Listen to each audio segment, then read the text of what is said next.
Bonjour Manouya, aujourd'hui je reçois Florence Ihuel qui vient nous parler d'un ballet qui a été fait, refait, mais c'est dans le cadre d'une bonne action. Dis-nous tout. Bonjour Martine. Alors nous allons présenter le ballet, le grand classique incontournable de la période de Noël, Casse-Noisette. Casse-Noisette. Oui. Pourquoi ça a un rapport avec Noël? Ça casse les noisettes, c'est embêtant. Ça casse pas les noisettes, pas du tout, parce que ça fait près d'un siècle qu'il est rejoué dans tous les plus grands théâtres, dans toutes les capitales. Voilà, on va rappeler un peu l'histoire pour ceux qui ne sauraient pas. Oui, alors c'est vraiment un conte de Noël. Donc le soir de Noël, Clara, une petite fille, en fait, reçoit en cadeau un casse-noisette, un petit pantin. Et ah oui, un petit pantin qui fait casse-noisette, parce qu'il faut expliquer. Oui, en fait, il casse les noisettes entre ses mâchoires. Voilà, hein, parce que les casse-noisettes, maintenant, c'est une espèce de... Oui, il ressemble plus à grand-chose, voilà, c'est juste une pince. Donc, là, à l'époque, sophistiqué. C'était un pantin qui cassait les noisettes avec ses dents en voilà, sa mâchoire. Ça. Voilà, c'est pour ça qu'il va être animé, parce que si on prend un casse-noisette de maintenant, c'est moins drôle. On comprend rien. Voilà. Pour se transformer en prince charmant, c'est moins pratique. Ça va être compliqué. Voilà. Donc, en fait, elle reçoit ce pantin. Et lorsqu'elle s'endort, la magie va opérer, les jouets vont commencer à s'animer. Et au fur et à mesure de son rêve, le casse-noisette va se transformer en prince charmant. Et il va... Non, il a une mâchoire quand même... Non, il ne sera pas prognath. C'est un gentil prince, de tout ce qu'il y a de plus romantique. Et alors, comment se fait-il qu'il soit transformé en casse-noisette, ce pauvre garçon ? Il y a eu un sortilège. Il y a eu un sortilège. Alors, il y a plusieurs personnages qui interviennent, mais un des personnages clés, c'est l'oncle Drosselmeyer, qui est un personnage loufoque, un petit peu magicien, et qui entretient toute la féerie du conte. Qui est l'oncle de la petite fille. De la petite fille, oui. Et donc, c'est vrai que, non, je rigole, mais ce ballet, il est célèbre. Qui l'a écrit ?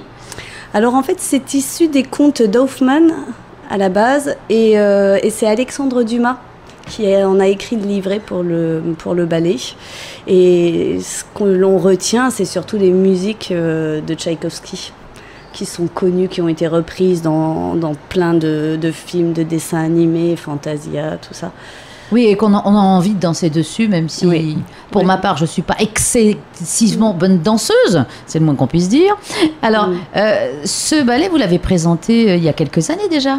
Oui, on l'avait présenté lors du Noël 2010. Et alors, pourquoi est-ce que tu le refais ? Mais en fait, là, cette année, c'est très particulier parce que c'est une commande du Carrefour Plaza. Et moi, j'ai adoré l'idée, en fait, d'aller un peu démocratiser les grands ballets classiques, d'aller le danser hors contexte, grand théâtre, scène, tout ça, pour le présenter, en fait, au plus grand nombre. Donc, on va intervenir dans la galerie du Carrefour Plaza à Faha. Et on va pouvoir le présenter un dimanche après-midi, en fait. Et c'est payant ou... Non, c'est gratuit. Voilà, c'est pourquoi c'est carrément démocratisé, quoi. Ouais, les gens qui veulent faire des petites courses, ils vont s'arrêter. Ils peuvent s'arrêter, la galerie sera ouverte, le carrefour également. Et en fait, vous allez pouvoir assister à une version de 35 minutes de ce ballet. Il y aura combien de danseurs et danseuses ? Alors, il y a une cinquantaine de danseurs. Ah, quand même. Ouais. C'est un spectacle qui se voulait familial pour ces fêtes, parce qu'il est quand même fait pour fédérer autour des valeurs de Noël, de partage, voilà, de génération. Et en fait, donc, on a pris, nous, des danseurs âgés de 9 à 15 ans. Voilà. Oui, donc ils sont enthousiastes à l'idée de danser devant plein de monde, finalement. Tout à fait, et puis de pouvoir partager au plus près du public. C'est vrai que là, on va être vraiment peut-être à 1 mètre du premier rang. Oui, ça ne va pas être compliqué, il faudra fermer d'un côté quand même un peu. Alors en fait, quand même pour préserver l'effet ballet, on a quand même installé un décor. Et d'ailleurs, on a fait un petit clin d'œil à la Polynésie, parce que contrairement au ballet d'origine qui se passe en Europe et dans une maison cossue du 19e siècle. Là, nous, on a utilisé en fait un décor très verdoyant, en fait, avec plein de feuilles, tout ça. Et pour la magie, on a rajouté des flocons, de la neige. Donc c'est un mélange de Polynésie et de toute façon, c'est magique. Il y a de la neige à Tahiti. Ben voilà. Moi, c'est ce qui D'abord, on fait ce qu'on veut quand on fait de la magie. Plus il y aura une distribution de petits cadeaux pendant le spectacle. Enfin voilà. Le but c'était vraiment d'être proche du public, de leur faire découvrir, parce que j'imagine qu'il y avait encore des personnes qui ne connaissaient pas ce ballet.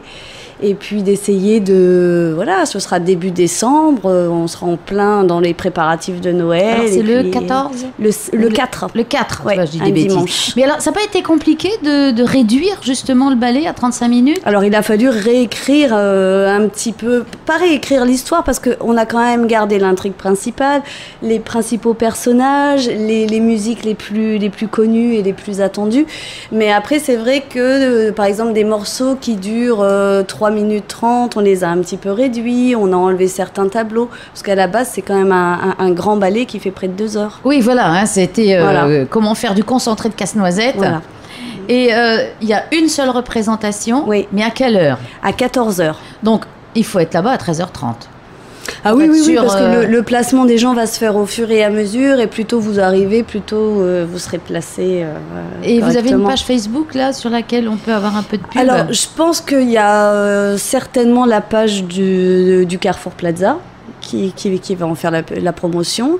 Et puis après, moi, je partagerai aussi sur la page du centre de danse. Et puis on partagera sur notre page Facebook, voilà, parce que c'est une bonne idée aussi, ça, d'offrir de la danse à tout le monde. Oui, c'est pas la première fois que l'on travaille avec Carrefour. On l'avait fait déjà pour Halloween cette année, l'an passé. C'est vrai qu'il y a eu de très bons retours. Et moi qui adore la création, je suis toujours partante pour oui, voilà, toi ça doit t'enthousiasmer. Ah bon, c'est compliqué à faire? Ah bah je le fais. Voilà, c'est ça, j'adore. J'adore, et puis je trouve que ça permet aux danseurs, parce que si les enfants font de la danse, c'est aussi pour danser, pas seulement en cours. Donc ça les forme aussi à la scène, à être plus proche du public, à incarner des personnages. Moi, ça me plaît, tout ça. Voilà. Bah, je vois que ça te plaît. Merci Florence. Alors rendez-vous le dimanche 4 décembre à 13h30. Ah oui, 13h30 pour être... Ah bah moi je vais être devant. Je pense qu'il y aura du monde. Merci Florence. Merci à toi.